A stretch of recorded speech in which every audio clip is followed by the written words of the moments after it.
Apocalipsis 20, versículo 4 y 5. Y vi tronos, y se sentaron sobre ellos los que recibieron facultad de juzgar. O sea, no todos los cristianos vamos a sentarnos en tronos. ¿Qué es un trono? Es un lugar de autoridad, es un lugar de poder, es un lugar de gobierno. Y acuérdense que la Biblia nos muestra claramente que cuando nosotros muramos, va a haber diferentes clasificaciones de rangos. Va a haber en la otra vida generales, coroneles, capitanes, cabos, tenientes y soldados rasos entre nosotros. De ahí la exhortación: no se cansen de hacer el bien, no se cansen de sembrar, no desmayen, anímense, porque vuestro trabajo no es en vano. Entonces, estos tronos están reservados para los vencedores. ¿Quiénes son los vencedores? Escúchenme con mucho cuidado: los que comenzaron a conquistarse a ellos mismos. Para que yo pueda vencer a Satanás y al mundo, tengo que conquistarme a mí mismo primero. Y estas pasiones dentro de nosotros, sexuales, de alcoholismo, de drogas, de hacer dinero, de vanagloria, de soberbia, de avaricia, de todas estas cosas, tenemos que hacerlas morir.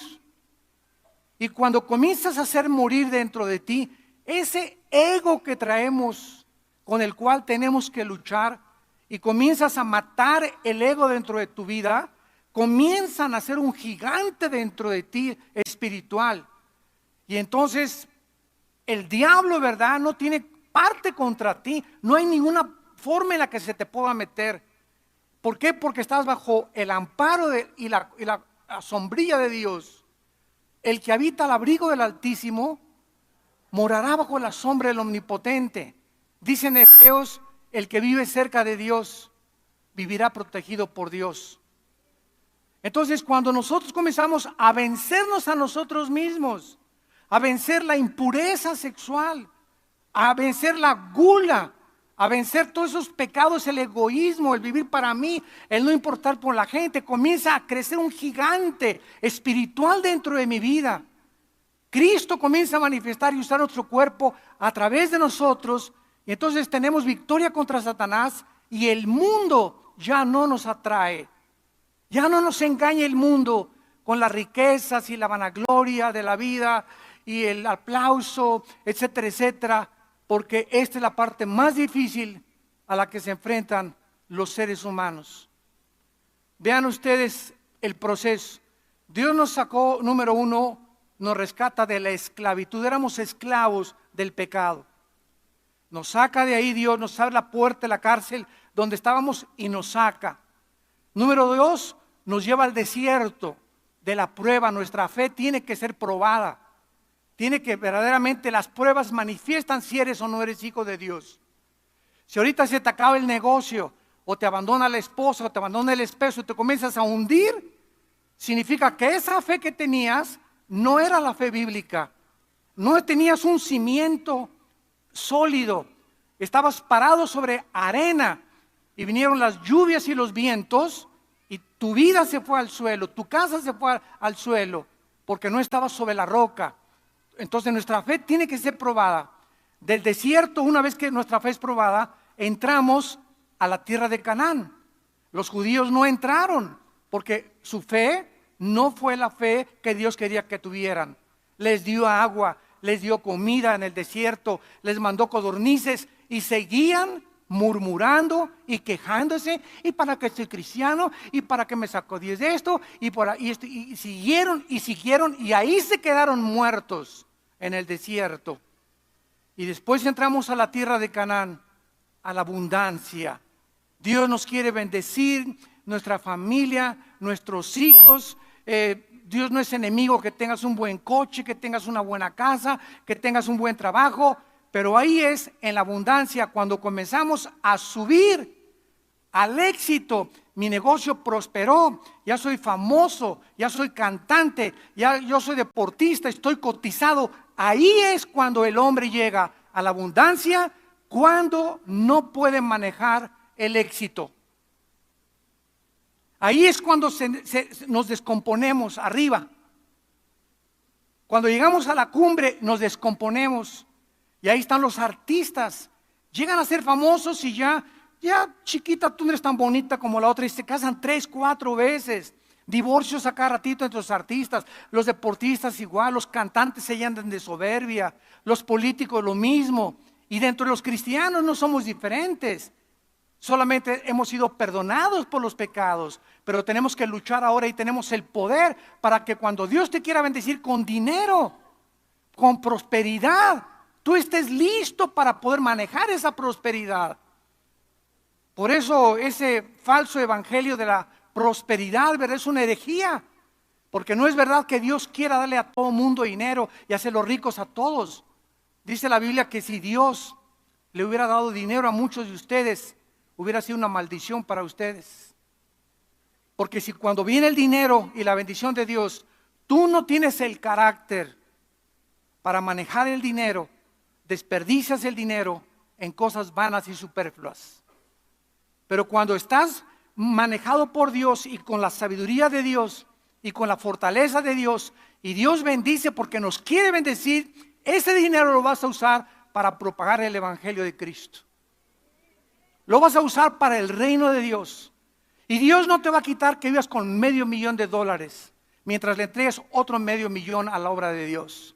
Dios no te va a quitar si ganas 2 millones de pesos. No, Dios solamente te pide 15, 20, 30% de lo que está en tu corazón. ¿Para qué? Para que no te hagas avaro ni pongas el dinero como un ídolo. Entonces, mientras eso no sean ídolos, Dios nos sigue bendiciendo. Y por eso muchos de ustedes, amados santos de Dios, se quejan. Ay, ya viste ese hermano, se compró un carro nuevo. Y ya viste la hermana, hasta de China poblana anda vestida. Y ya viste ese hermano, la casa tan bonita que tiene. Y tal vez esas personas son personas que son generosas con Dios. Y por eso Dios las está bendiciendo. ¿Quiénes son los que quejan? Los que nunca dan. ¿Quiénes son los que se quejan? Los que nunca dan nada a la obra de Dios. Entonces es importante que entendamos esto. La abundancia es peligrosa cuando no tenemos el carácter para manejar lo que Dios nos da. Entonces estos tronos de Apocalipsis 24 son cristianos que fueron vencedores, vencieron sus pasiones. Dichoso el varón, dice Santiago, que vence la tentación, vencieron el mundo, vencieron a Satanás, merecen reinar, gobernar por toda la eternidad con Cristo. Y vi las almas, dice, de los decapitados. El anticristo usará la guillotina. Esta palabra decapitados es la palabra hebrea pelequizo, que significa cortar la cabeza. Lo mismo que se usó en la Revolución Francesa con Robespierre. El anticristo va a usar la guillotina, les va a cortar la cabeza. Una vez me preguntaron, oiga, ¿qué forma va a usar el anticristo para matar a los que no reciban la marca del 666? ¿Los va a ahorcar? ¿Fusilar? ¿Les va a inyectar una inyección letal? No, la Biblia dice, les va a cortar la cabeza. La guillotina se va a volver a poner de moda. Y actualmente estamos viendo ya que muchos grupos están usando, ¿verdad?, la guillotina, o sea, el hacha o lo que sea. Y por todos lados estamos viendo ya descabezados, ¿verdad? Por todos lados. Ya gente descabezada, ya los criminales están quitando la cabeza a muchas personas. Entonces, las personas que se nieguen a recibir la marca van a ser decapitados por causa del testimonio de Jesús. Los que no habían adorado a la bestia ni su imagen y no recibieron la marca en su frente ni en sus manos y vivieron y reinaron con Cristo 1000 años. Pero lo que nos atañe es el versículo 6, 5 y 6. Pero los otros muertos, ¿cuáles otros muertos? Los otros muertos no volvieron a vivir, o sea, no resucitaron hasta que se cumplieron 1000 años. Aquí vemos que hay una resurrección después del milenio, ¿correcto? Vamos bien. Esta es la primera resurrección y aquí es donde muchos teólogos se han enfrentado, diciendo que el rapto va a ser al final del milenio, que porque aquí está diciendo que esta es la primera resurrección, porque estos muertos van a resucitar después del milenio. Entonces, esto es una muy mala exégesis, o sea, una forma de interpretar la palabra de Dios. Porque si es así, entonces la resurrección de Cristo, ¿dónde la ponemos? ¿En tercero, en cuarto, en segundo o en quinto lugar? Vayamos a 1 Corintios 15. Qué importante es trazar bien la palabra de verdad. Dice 1 Corintios 15, versículo 22 y 23. Y es el mismo apóstol Pablo el que nos dice el orden, la cronología de la resurrección. Porque así como en Adán todos mueren, también en Cristo todos serán vivificados. Pero cada uno, o sea, cada resurrección en su debido orden, porque Dios es un Dios de orden. Hay un orden para las resurrecciones. Cristo, ¿qué lugar ocupa? Muy bien, Cristo ocupa el primer lugar. Cristo fue la primera persona en toda la historia desde Adán y Eva en haber resucitado para no volver a vivir, para no volver a morir, perdón. Antes de Cristo hubo resurrecciones en el Antiguo Testamento. Eliseo resucitó personas. Cristo resucitó a Lázaro, ¿no es verdad? Pero volvió a morir. Cristo es la primera persona que resucita sin volver a morir. Para siempre, Él es la primera resurrección. Número 2, ¿quién le sigue? Las primicias, como lo vamos a ver. O sea, esto era el resultado de la fiesta de los primeros frutos, las primicias de Levítico capítulo 23. Cuando llegaban las personas y ofrecían un manojo, tenían que entregar las primicias al sacerdote. Entonces, cuando Cristo resucita, Él es el primero y le siguen los que resucitaron juntamente con Él. Veamos en Mateo 27. Mateo 27, esta resurrección de las primicias. Versículo 51 al 53. Mateo 27, 51 al 53. He aquí el velo del templo se rasgó en dos, de arriba abajo, y la tierra tembló, y las rocas se partieron, se abrieron los sepulcros, y muchos cuerpos de santos, no todos, muchos, que habían dormido, se levantaron, y saliendo de los sepulcros, después de la resurrección de Él, vinieron a la santa ciudad y aparecieron a muchos.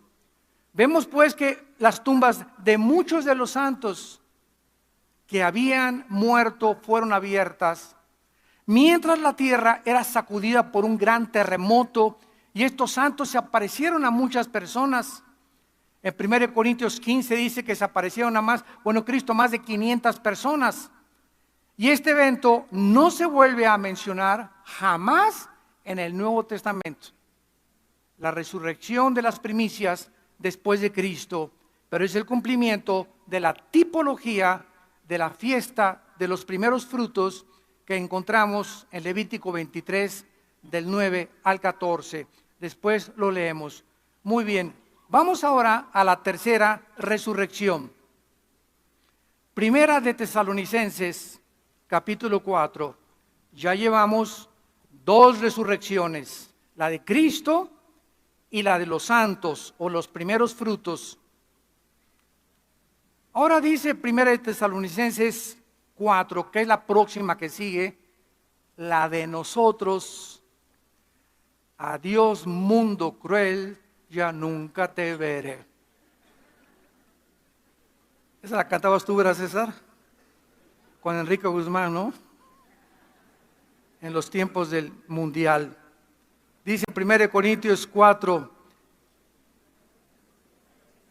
1 Tesalonicenses 4, versículo 14. Si creemos que Jesús resucitó y murió, fíjense, si creemos, porque si no crees, no tienes esperanza. Si creemos que Cristo murió y resucitó, también traerá Dios con Él a los que durmieron en Él. Esto significa que la enseñanza de la secta de los famosos testigos de Jehová está equivocada. Porque ellos enseñan que después de la muerte estamos en un estado de inconsciencia. Porque se usa la palabra dormido. Pero porque se usa la palabra dormido por lo siguiente. Cuando yo me duermo y tú te duermes en la noche, nuestro cuerpo descansa y se desconecta del consciente, pero seguimos vivos físicamente. Nuestro cerebro está funcionando y está funcionando nuestro subconsciente, y por eso se usa la palabra dormidos, porque el cuerpo está sin funcionar físicamente, sin ninguna actividad, por eso se llama dormidos, pero el espíritu y el alma están en la presencia de Dios. Si estuviéramos dormidos, entonces Cristo no podría traer con ellos a los que murieron, o sea, a los que durmieron. Esto implica que los muertos ya están con Jesús, no están en el cementerio en el momento que nosotros morimos. Por lo cual les decimos esto en palabra del Señor: que nosotros que vivimos, que habremos quedado hasta la venida del Señor, no precederemos a los que durmieron, porque el Señor mismo, con voz de mando, con voz de arcángel y con trompeta de Dios, descenderá del cielo, y los muertos en Cristo. En el Antiguo Testamento nadie había en Cristo. Somos pegados, ligados, identificados, amalgamados al cuerpo de Cristo por el bautismo del Espíritu Santo. 1 Corintios 12:13. ¿Qué es el bautismo del Espíritu Santo? La operación mediante la cual el Espíritu Santo nos coloca, nos hace parte del cuerpo de Cristo. El bautismo del Espíritu Santo se lleva a cabo en el momento de la salvación. Yo he ido a muchos lugares donde nos han dicho: ¿quién quiere recibir el bautismo del Espíritu Santo? ¿Verdad? En ninguna parte del Nuevo Testamento se nos invita a que recibamos el bautismo del Espíritu Santo. Se nos dice en Efesios que seamos llenos del Espíritu Santo, pero jamás en las epístolas se nos invita a que recibamos algo que ya tenemos. Esto sucedió una vez para siempre, cuando recibimos a Cristo, estamos sellados, bautizados, estamos completos, dice Colosenses 2 en Él. No, los cristianos no estamos divididos entre los que tienen el bautismo del Espíritu Santo y los que no tienen el bautismo del Espíritu Santo. Si no tienes el bautismo del Espíritu Santo, no eres cristiano. Tan sencillo como eso. Porque lo que nos hace ser cristianos es estar en el cuerpo de Cristo. ¿Y cuando formamos parte del cuerpo de Cristo? Cuando el Espíritu nos bautiza en el cuerpo de Cristo. Pero tantas cosas, ¿verdad?, que se manejan por no conocer la palabra ni trazar bien la palabra de verdad. Veamos qué está sucediendo aquí. Versículo 17. Luego nosotros, los que vivimos, o sea, somos esta generación tal vez, los que hayamos quedado, seremos, la palabra es arpazo, con Z, arpazo, que significa ser sacado de en medio súbitamente o con fuerza. Arpazo es esto, es la palabra que se usa también para el secuestro, cuando agarras a alguien y la jalas y la escondes. Entonces, súbitamente, millones de personas en el mundo vamos a ser sacados, arrebatados, por eso se usa, con fuerza, ¿verdad? Con el poder de Dios, vámonos. Y aquí se queda el traje, los zapatos, todo tu reloj, tu anillo de casado, la cartera que traías, se queda todo aquí, totalmente en el suelo. Salimos de nuestro cuerpo y mientras vamos saliendo de nuestro cuerpo va siendo transformado, lo vamos a ver, a la semejanza del cuerpo de Cristo que Él resucitó. Va a ser igualito nuestro cuerpo al de Cristo. Vamos a verlo.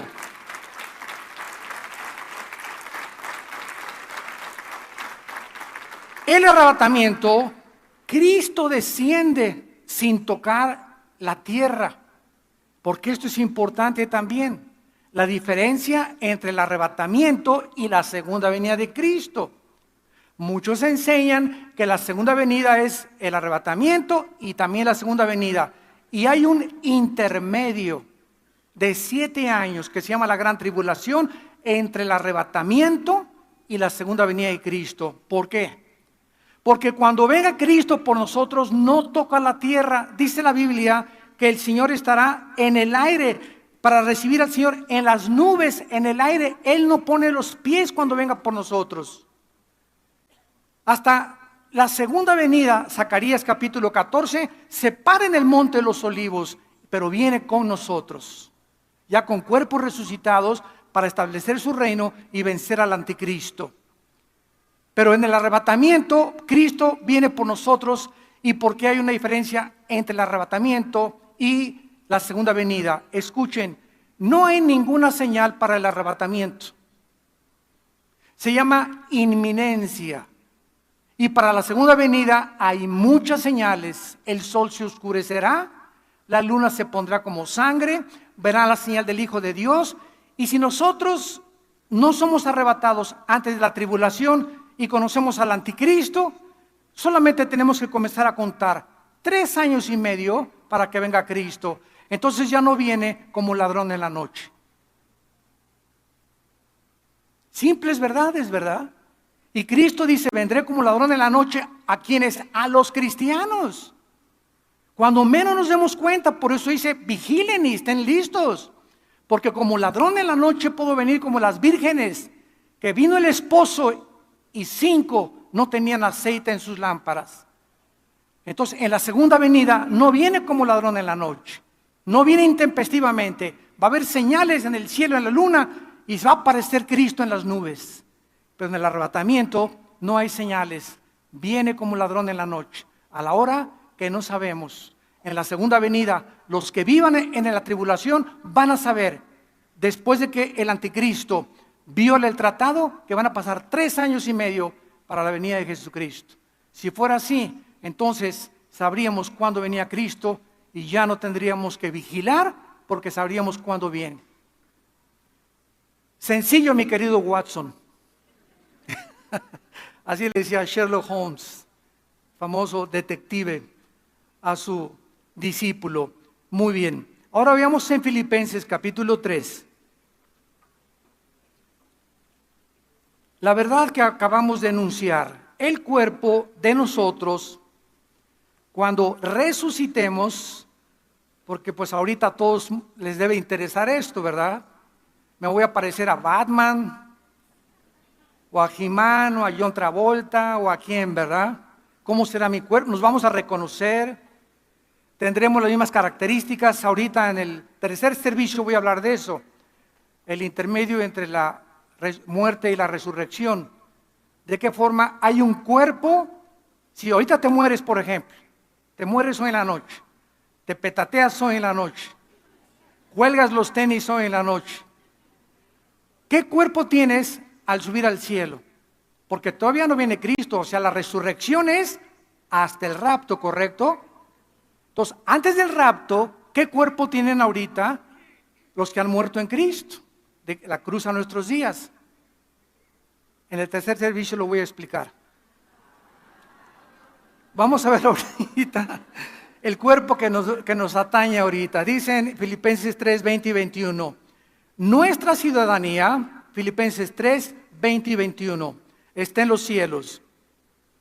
De donde también estamos esperándolo, al Salvador, al Señor Jesucristo, el cual transformará, metas chematizo en el griego, metas chematizo, que significa cambiar de forma. Cuando Cristo fue enterrado y a los 3 días resucita, ¿a quién se parecía? Me los voy a ver de la A a la Z. ¿A quién se parecía Cristo cuando resucitó? Él era. Tenía la misma cara, la misma estatura, ¿correcto? Pero su cuerpo había sido transformado. Las características moleculares y celulares del cuerpo de Cristo resucitado ya no estaban bajo las leyes físicas, la ley de la gravedad, la ley de las matemáticas, la ley de la electricidad, la ley del electromagnetismo, de Kepler, de Newton, de todos estos grandes físicos que descubrieron estas leyes, de Galileo, de la primera y la segunda ley de termodinámica. Cristo no estaba sujeto ya a ninguna de las leyes que rigen el universo actualmente y que nos rigen a nosotros. Gracias a estas leyes, los científicos pueden predecir cuándo va a ser un eclipse, cómo puede el cohete que salga de Cabo Cañaveral llegar a la luna, si la Tierra está dando de vueltas, cómo dispararlo para que llegue exactamente. Todo esto lo calculan por las leyes que existen físicas del universo, las cuales Dios estableció. Entonces, cuando resucitemos, ya no vamos a ser afectados por estas leyes, porque van a haber leyes diferentes. Cristo no, porque resucitó hace 2000 años, cuando estas leyes existían. Por eso Él pudo volar. Lo vamos a ver que ascendió. La gravedad no afectó su cuerpo y nuestro cuerpo va a ser igual al de Él. Lo dice aquí. Muy bien. Nuestro cuerpo va a ser transformado, cambiado de forma, pero vamos a ser los mismos, pero guapos. Y bonitas las muchachas. O sea, si naciste con orejas de papalote, ¿verdad? Vas a tener ya orejas, si naciste con una nariz, o sea, pero nos vamos a hacer nosotros, pero ya bien hechos. Todos hemos nacido, ¿verdad? Defectuosos. Todos tenemos algo. Alguien quiere ser más alto, más bajo, etcétera, etcétera, menos grasa aquí. Pero vamos a ser nosotros con el cuerpo como lo vamos a ver. Cuando Samuel fue sacado por Saúl, ¿se acuerdan? En segunda de Samuel, cuando fue sacado del Sheol, ¿se acuerdan que salió de la tumba y espantó al rey Saúl? Pero Saúl reconoció que era Samuel, porque antes de la cruz los cuerpos no habían sido cambiados, estaban en el Sheol con el mismo cuerpo con el que habían muerto, pero con un cuerpo que no estaba sujeto a la destrucción. Ya no estaba afectando la segunda ley de la termodinámica a los cuerpos que estaban en el Sheol. Y los cuerpos que están ahorita en el infierno eres tú. Si vas al infierno en la noche, vas a estar tú en el infierno, pero tu cuerpo va a ser el mismo, pero indestructible. No resucitado, pero si no te quemarías. Y dice la Biblia que los que están en el infierno ya están ahorita quemándose o están sufriendo el dolor como si una llama lo estuviera ardiendo en ellos y van a tener sed. Entonces, esto nos habla, ¿verdad?, de los diferentes cuerpos.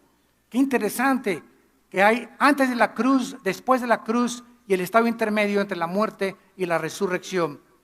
Ahora dice el versículo 21, el cual transformará el cuerpo, y se le llama de la humillación nuestra, para que sea semejante al cuerpo de la gloria suya, por el poder con el cual puede también sujetar a sí mismo todas las cosas. La palabra semejante es ginomai en el griego, ginomai, que significa hecho o hecho de la misma forma, para que sea igual o hecho nuestro cuerpo a las mismas características del cuerpo de Cristo cuando resucitó. Cuando resucitó Cristo, ¿tenía sangre? Oigan, contesten pronto, no le saquen. Claro que no, su sangre, la vida de la carne está en la sangre. Su sangre fue completamente, cuando le atravesaron la lanza, Dice Juan, vi una gota de agua mezclada con sangre. Los cardiólogos de la época moderna dicen que cuando la gota se mezcla de sangre con el agua es por muerte de rotura del pericardio. O sea que cuando el soldado le atravesó el centurión el costado a Cristo, su pericardio estaba roto. Y por eso salió esa agua con sangre. Y eso nos explica de qué murió Cristo. ¿De qué murió Cristo? Pregunta de los 64,000 pesos. No murió desangrado porque murió antes. No murió de asfixia, que regularmente morían los crucificados. La laringe, ¿verdad? y la faringe eran presionadas por el cuerpo o morían crucificados y les rompían los huesos para que se colgara el cuerpo y se asfixiaran los condenados o las víctimas a la crucifixión. Pero a Cristo no le rompieron las piernas. Y Cristo duró de las 12 del día, que lo crucificaron, a las 3 de la tarde en la cruz. Y a las 3 en punto murió. Y la Biblia nos muestra en el Salmo 22 que su corazón se le deshizo como la cera. Cristo murió de dolor. Fue tan grande el dolor cuando nuestros pecados, tus pecados y mis pecados, fueron puestos sobre su cuerpo en el santo y hecho más sublime que los cielos, que no soportó Cristo el dolor moral. O sea, Cristo muere y se le rompe el corazón del dolor por nosotros.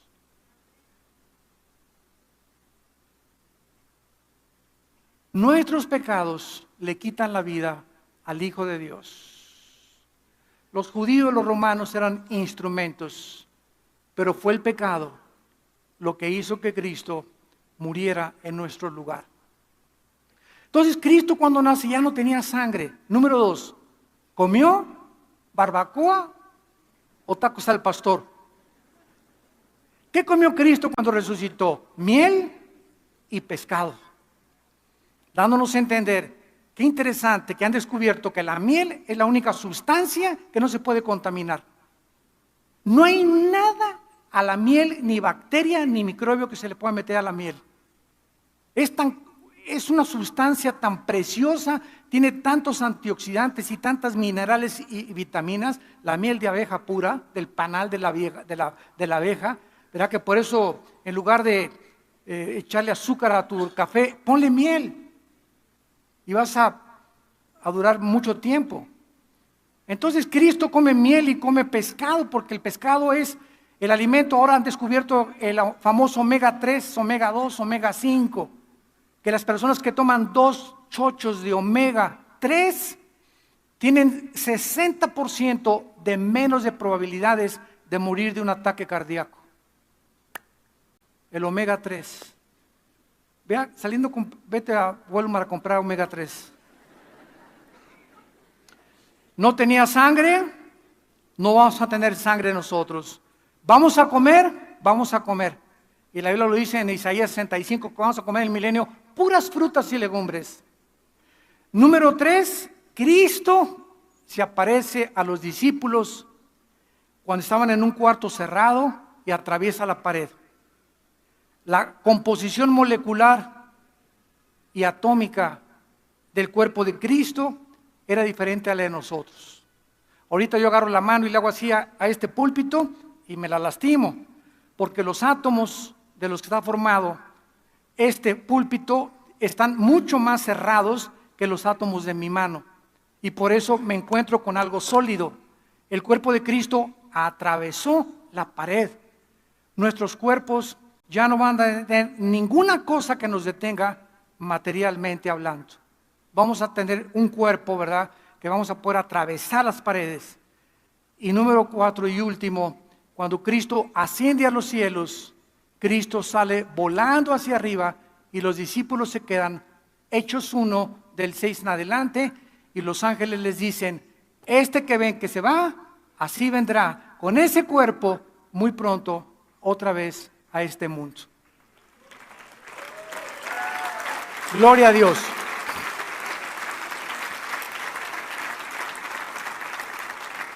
No sé cuántos de ustedes hayan soñado con volar. Muchas manos levantan. Los demás están contentos dormidos. Pero yo particularmente, muchas veces así que vuelo. Y como que yo puedo dirigir así el vuelo y regreso. Y me hago así, comienzo a volar. Ya hace mucho que no sueño, pero tuve mucho tiempo que soñé que volaba. Bueno, nuestra cuarta característica va a ser que vamos a volar. Ahorita, si quisiéramos ir a la orilla de nuestra Vía Láctea, nos tomarían millones de años yendo a la velocidad de la luz, 300,000 kilómetros por segundo. Y cuando Einstein descubrió la fórmula E igual a mc al cuadrado, que la energía es igual a la masa, o la masa es igual a la energía, dando la teoría famosa de la relatividad, Einstein estaba explicando y postulando que es imposible la conquista del espacio. Nunca vamos a llegar más allá de Marte por el tiempo y la velocidad. Entonces, no tenemos ni idea de lo que estamos hablando con la guerra de las galaxias y que vamos a conquistar las galaxias, ¿verdad? Son puras marihuanadas. Vamos a la cuarta resurrección, Apocalipsis capítulo 11. ¿Y tú que te quieres quedar en este mundo? ¿Qué es lo que Cristo vino a hacer, amados santos de Dios? Nos vino a quitar el temor de la muerte. ¿Qué vino Cristo a hacer? A quitarnos el temor de morir. Hebreos 2, 14 y 15. Por cuanto los hijos participaron de carne y de sangre, Él también participó de lo mismo. Tomó un cuerpo como el de nosotros, para poder, ¿verdad?, librar a todos los que estaban temerosos de morir. Éramos esclavos por el miedo a la muerte. Y Cristo viene y con el Evangelio rompe el misterio de la muerte y nos dice: yo soy la resurrección y la vida. Y así como yo resucité y me les aparecía a más de 500 y he aquí que vivo por los siglos de los siglos, esta vida es cortísima, cortísima la vida que tenemos. Y dice Pablo, si a mí alguien me preguntara, Filipenses capítulo 1, ¿qué prefieres, Pablo, vivir o morir? Qué pregunta más tremenda, ¿eh? ¿Qué contesta Pablo? Bueno, se queda pensando y creo que no lo pensó demasiado. Vivir sí es para Cristo, pero morir es ganancia.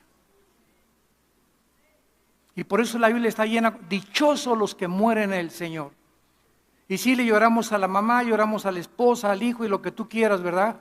Pero va acompañado con un gozo, que vamos a volver a ver a nuestros seres queridos, que unos se adelantan, unos van por delante de nosotros, ahí vamos todos detrás, todos ahí vamos, en filita india, a la tumba. Y de repente todo se acabó, tus sueños, tus ambiciones, tu vanagloria, tu pecado, todo lo que hiciste se acabó para siempre. Tenemos una corta vida para invertirla en el reino de Dios, en vivir para el Señor, en ganar las almas, en hacerle bien al prójimo y vivir para los demás, porque nuestro trabajo va a ser recompensado. En la cuarta resurrección, en Apocalipsis 11, dice el versículo 7, que habla de los dos testigos que se van a levantar al final de la tribulación. Unos dicen que son Moisés y Elías. Es posible por los milagros que se repiten que van a hacer, pero en fin, cuando hayan acabado su testimonio, o sea, los dos testigos, la bestia que sube del abismo a la guerra contra ellos y los vencerá y los matará. ¿De dónde va a salir el anticristo?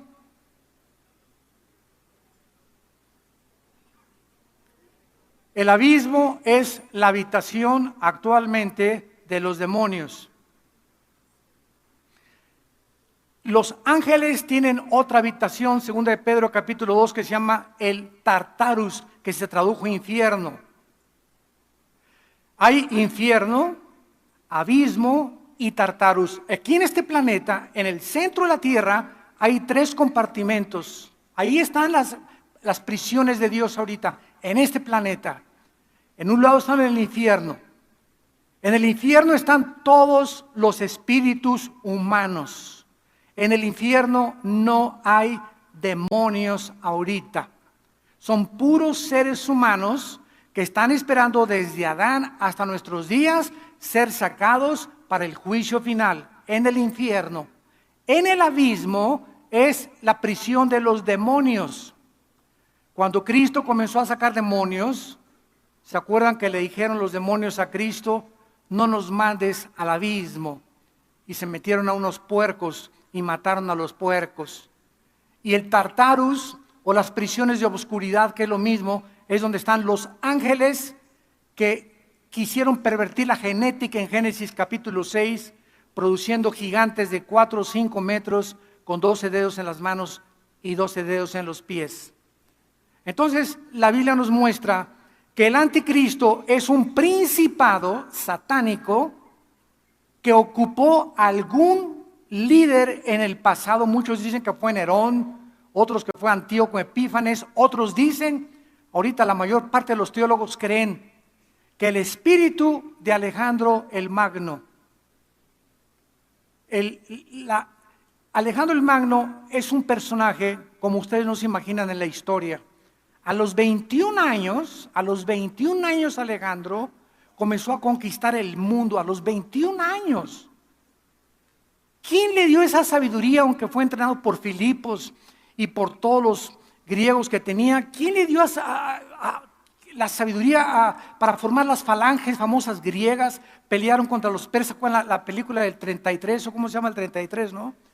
Que pelean los espartanos, que era un grupo especial que desde chiquitos los trataban de enfrentar con lobos y con todo, para crearles un carácter en contra de la muerte y del miedo, y vencieron casi a más de 15,000 persas en la famosa guerra de las Termópilas.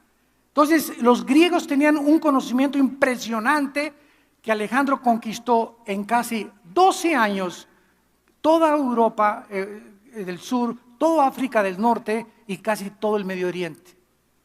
Alejandro el Magno se convirtió en un homosexual, comenzó a fumar hashish y murió a los 33 años en Babilonia, que es actualmente Irak. Entonces muchos creen que el espíritu que entró en Alejandro va a ser el espíritu que va a entrar en el anticristo.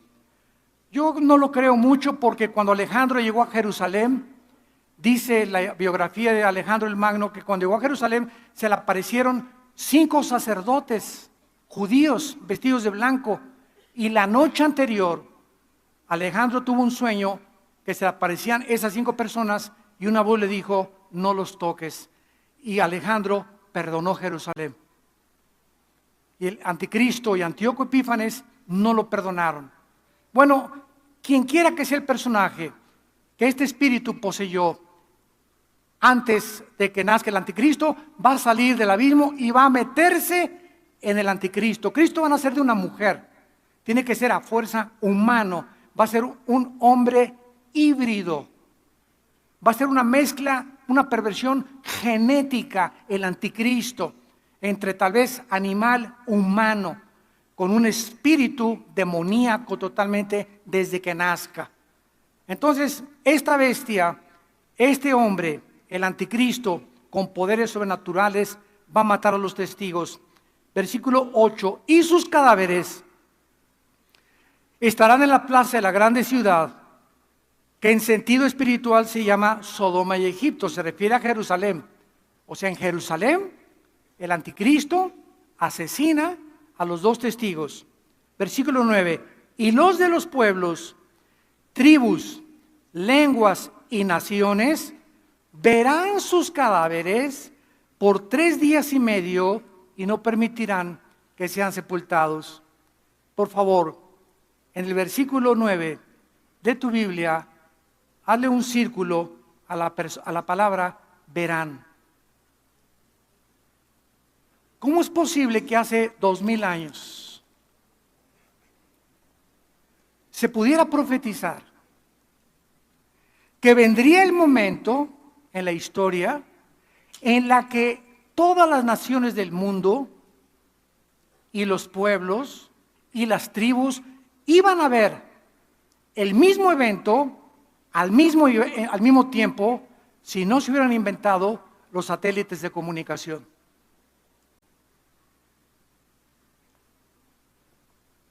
Aquí están profetizados con 2000 años de anticipación los satélites de comunicación. Todavía el siglo pasado se burlaban de la Biblia. Mira nada más, aquí está diciendo que todo el mundo va a ver al mismo tiempo la muerte de los dos testigos. Y ahorita prende la televisión y en CNN ya está la guerra de Corea, ya está la guerra de aquí, la muerte, la coronación del Papa, el evento que querramos, lo estamos viendo en todas las naciones del mundo, que casi somos 200 naciones, el mismo evento al mismo tiempo, gracias a que en 1957 se aventó por primera vez el satélite Sputnik por los rusos. Y ahorita hay cientos de satélites que están transmitiendo continuamente en una órbita geocéntrica alrededor del Ecuador las transmisiones de lo que pasa en el mundo entero. Aquí está en la Biblia antes que la ciencia lo descubriera. Señores ateos, se eduquen. Y los moradores de la tierra, versículo 10, se regocijarán. Todos estarán, imagínense nada más la insensibilidad a la que el mundo se está dirigiendo, a la deshumanización del ser humano, donde cada vez tenemos menos sentimientos los unos por los otros, donde cada vez el ser humano ve al ser humano como un objeto a quien usar y no a quien bendecir, a quien explotar y no a quien ayudar. Se van a estar felices el mundo matando a los dos testigos. ¿Y por qué estaban felices? Y se alegrarán y se enviarán regalos, porque estos dos profetas habían atormentado a los moradores de la tierra. El Evangelio de Jesucristo tiene dos efectos: olor de vida para vida, olor de muerte para muerte. Hay gente que yo le he hablado de Cristo y me dicen, el otro día cenamos con mi mamá que cumplió 87 años, por cierto, en su cumpleaños pasado, ahí en Cuernavaca, le hicimos una fiesta y fue una señora bien famosa, pero bien famosa, me reservo su nombre, y comencé a testificarle en la mesa, se sentó con nosotros y con su esposo, con mi mamá, y cuando le comencé a testificar, inmediatamente, no me hable de la Biblia, así, no me hables de estas cosas, yo tengo mis creencias y yo tengo mi filosofía oriental y yo no quiero que me hable de esas cosas. Se terminó la conversación, muchacho. ¿Está bien? Con permiso, discúlpenme. Pero nos damos cuenta que hay gente que le hablas y se enojan, se sienten atormentados. O comienza a hablar de Jesús y ya vas a comenzar con estas cosas, mejor me voy. Oye, pero estoy hablando de Jesús, no, mejor háblame de, ¿quieren que mejor les hables de Hitler y para que bailen el jarabe tapatío? Increíble, pero cierto. Bueno, esto va a suceder. Y versículo 11, y entonces a los 3 días entra en ellos del Espíritu de vida, enviado por Dios, y se levantan sobre sus pies, y cayó gran temor sobre los que lo vieron. Esta es la cuarta resurrección, la de los 2 testigos. La quinta resurrección, Apocalipsis capítulo 7. La quinta resurrección, Apocalipsis capítulo 7. Los 144,000 sellados por Dios. Dice el versículo 9. Después de esto miré una gran multitud, la cual nadie podía contar, de todas las naciones, tribus y pueblos, lenguas delante del Cordero, vestidos de ropas blancas, con palmas en las manos, clamaban a gran voz diciendo: la salvación pertenece a nuestro Señor que está sentado en el trono. Versículo 13, entonces uno de los ancianos habló diciéndome: estos que están vestidos de ropas blancas, ¿quiénes son y de dónde han venido? Yo le dije: Señor, tú lo sabes.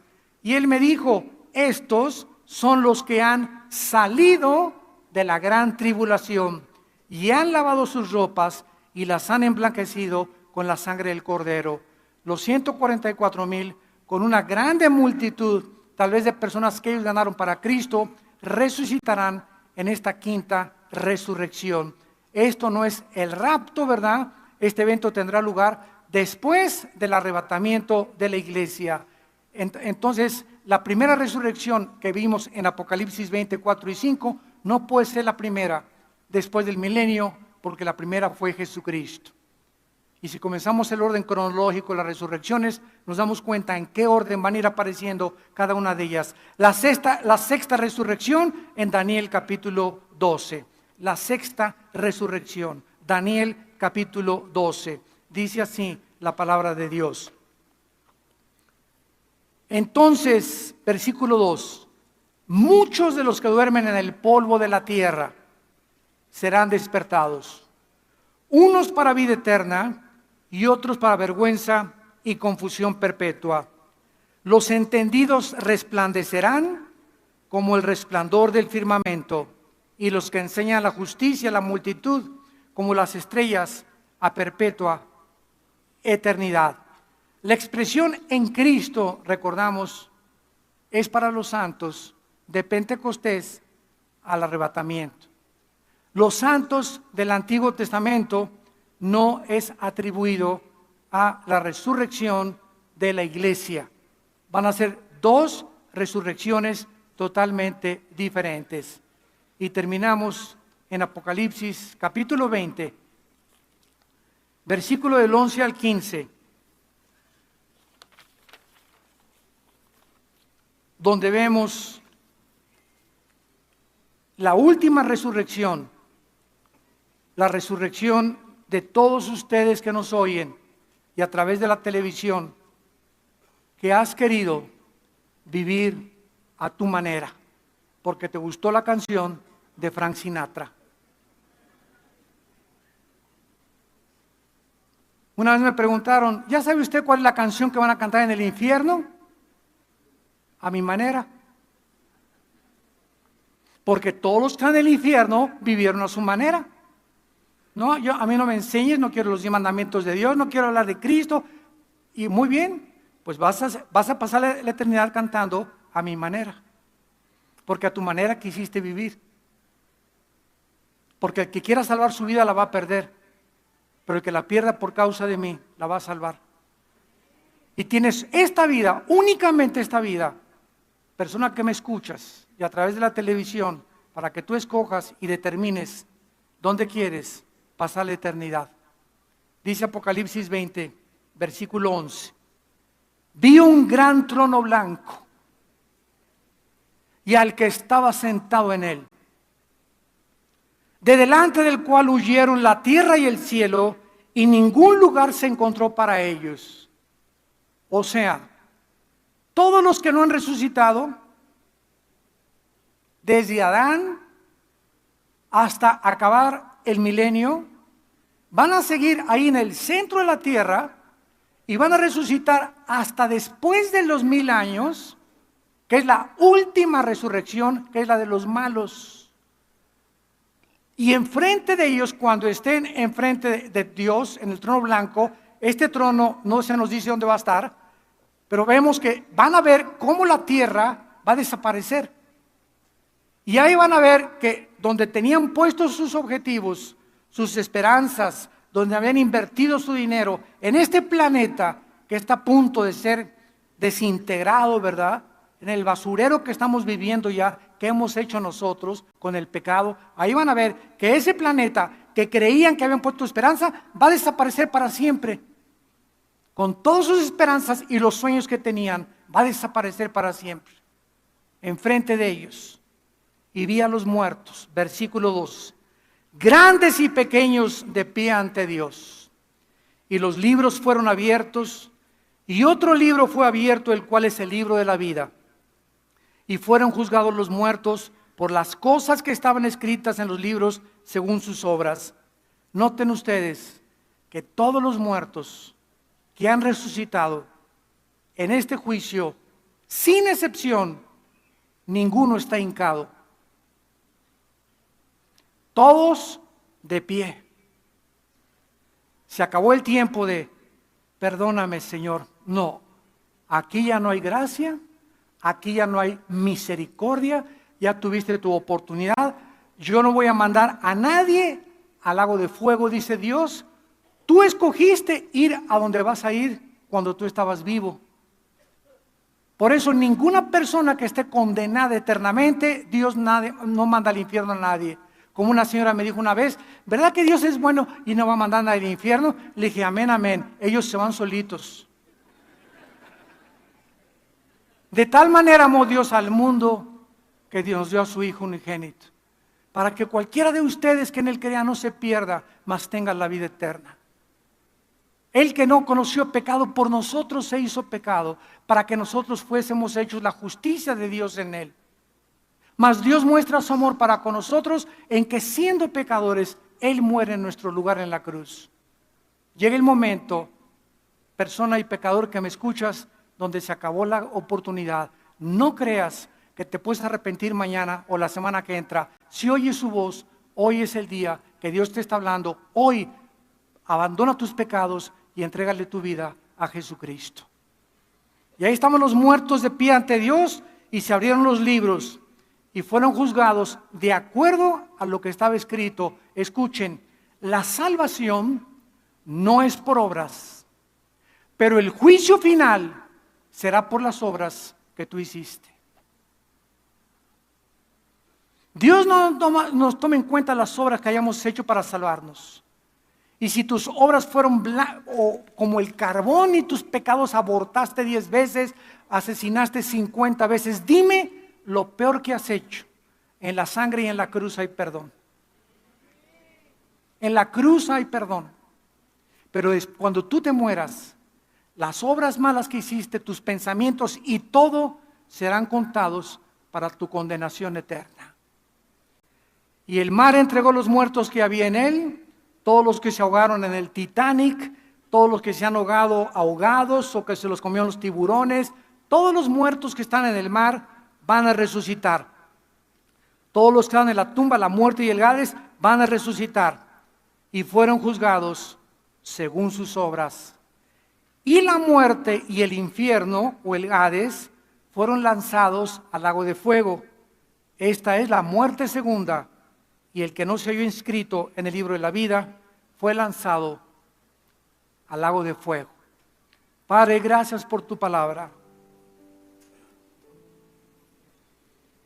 Gracias, Señor, por tocarnos una campana de alarma. Cuando ese gran barco en 1912 llamado el Titanic salió de un puerto de Inglaterra hacia Nueva York, antes de salir, los constructores dijeron, ni Dios puede hundir este buque. Y es el pensamiento del ser humano. No me va a pasar nada. Puedo seguir en mis pecados sin ser nunca castigado, porque el pecado engaña. Y la paga del pecado es la muerte.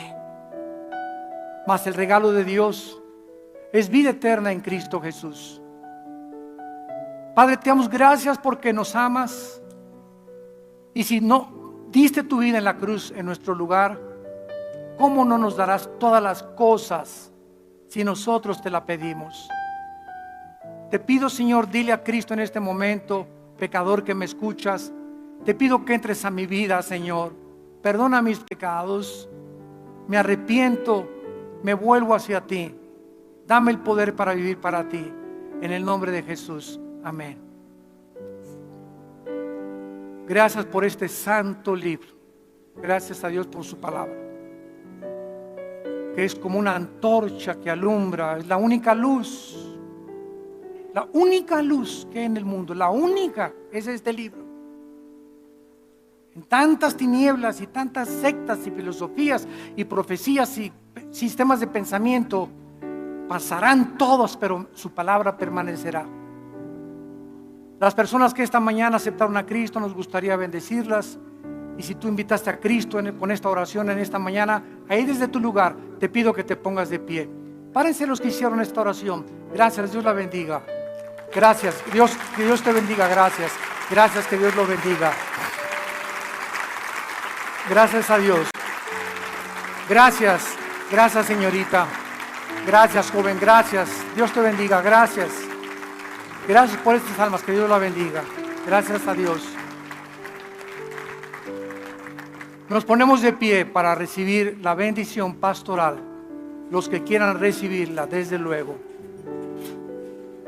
Los que quieran extender su mano hacia acá, lo pueden hacer en señal que reciben esta bendición. Dios bendiga tu vida. Dios bendiga tu matrimonio. Dios bendiga a tus hijos. Dios bendiga el fruto santo de tu vientre. Dios bendiga tu trabajo. Dios bendiga tu entrada y tu salida.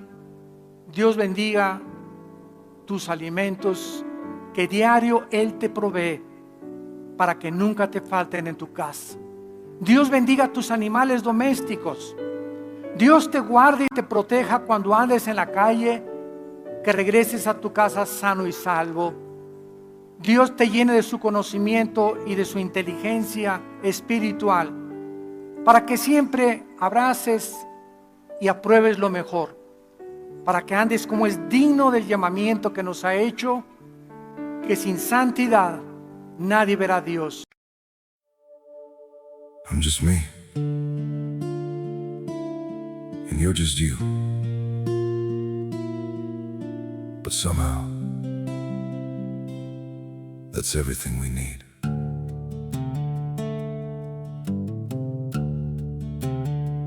I don't have a perfect story, no shining crown to wear, just a heart that keeps on choosing you in every prayer. You're not made of fairy tales, you're not some distant dream, just the one who feels like home in ways I can't explain. I'm just me and you're just you, nothing more, but it feels true. No disguise, no in between, just the way it's meant to be. We don't need to be someone, we don't have to chase the sun, in this world so wild and free. You belong with me.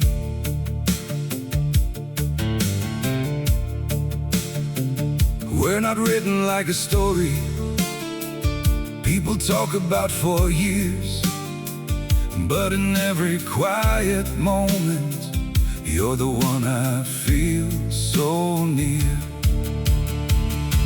I'm just me and you're just you, nothing more, but it feels true.